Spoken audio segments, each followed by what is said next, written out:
Welcome back home, Miss Ashley Lewis, Munford graduate from 2007 in our U.S. Army, and you're back to share some of your experiences and photos from your stay over in Kuwait. So tell us, when did you leave and how long were you over there?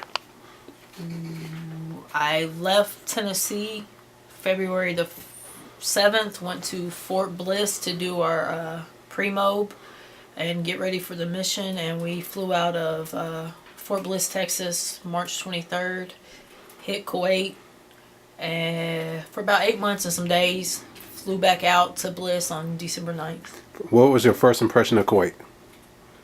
That's a lot of sand. Hot? Very hot. It was hot. And technology over there? As far as our post and Arifjan, we were well equipped, but some things made you scratch your head. I mean, there wasn't no indoor plumbing where we were at. You had to walk to a shower trailer or a porta john that didn't always get cleaned.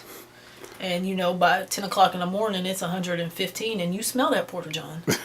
Wow. So some smells, some sights that you definitely left with. But what were you doing over there? What was your task and duty? My primary was my MOS, which was I was an NBC sergeant for the 212th Engineers. Nuclear, biological, and chemical. I was in charge of maintaining all of our masks, our equipment, and maintaining chemical readiness in the event that something was to happen. And I was assistant training NCO, where I was responsible for plugging in all our training that our guys have completed, requesting their classes if they needed something. Also was in charge of a weekly update to the commander for her cup slides, where she would go brief our battalion on our company's progress and our missions. Okay. So it sounds like you were busy, but you're going to show us some of the photos from your stay and time over there and preparing. So take us through a little photo tour on your laptop. This right here is these are the RLB, some of the buildings that we moved from Aliyah Salim, which was an Air Force base, and we were bringing them to Camp Arifjan. This is just some interior work. Our guys were getting ready to redo the ceiling and update all the electrical components in there. Working on the RLBs. This was I don't remember what they called them, clamshell. They put up, this was going to be the new firehouse, and our guys were laying down the flooring in there. See them right there. More flooring. This was actually pretty cool, coming back after I had to do PT that morning. It was about 5:30 or so, the sun coming up. Sandstorm. Had quite a few of those, and you'll be surprised where you find sand. More sandstorms. I mean, it's bare. There's nothing there. It's all sand. There was one little patch of grass, and that was at the ASG Kuwait and U.S. Army headquarters, and you weren't allowed to touch it. Just some of the buildings. This right here was our big project. This was the gateway project that we worked as a whole company instead of by platoons. What they're transitioning, they're trying to close down some area out there in Kuwait, and so they're bringing the gateway, which is the new entry point into Kuwait, from Camp Buehring, which is about 2 hours away, to Camp Arifjan. And so we did all these buildings. It was a 24-hour around the clock. We had shift on, shift off, shift on, our guys going.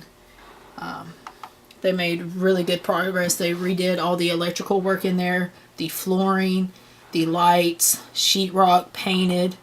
That's one of the electrical boxes, whatever those are called. Some of the wire work that they had to do.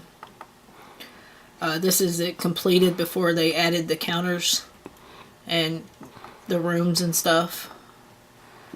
Door trim, they build the walls, the door frames, everything painted. The new counters, and we actually outprocessed here when we left December 9th. By then everything was complete, and that's where we left out of. So it's pretty cool. I mean, everybody that comes in and out of Arifjan now, or into Kuwait and get ready to go to Afghanistan, Iraq, wherever they're going to go, is going to see what the 212th did. Everybody's got to go there. Just some more of the counters, the chairs and stuff, where we all sat to get our outprocessing brief. At Sergeant Stevens, that was one of her platoon, her big project with her guys. Just some more of the work. They added the rooms. This is before they went and put the trim on. This one's probably one of my favorites. This is Sergeant Zoe. She's I don't know how, she helps soldiers cope with, post-traumatic stress syndrome therapy dog that we had the pleasure of meeting from one of the chaplains. More sandstorms. These are the tents that we worked in. I don't know if you can really tell. It's just half of a tent with a door, few AC units, and that's it. We did all our work out of there, all our TOC operations. That was training. That's me and my battle buddy. We were going through lanes, detecting IEDs before we left. Camp Buring, that's where we had one platoon station. They were doing some renovating on some of the shower trailers, stuff like that. Basic handyman stuff.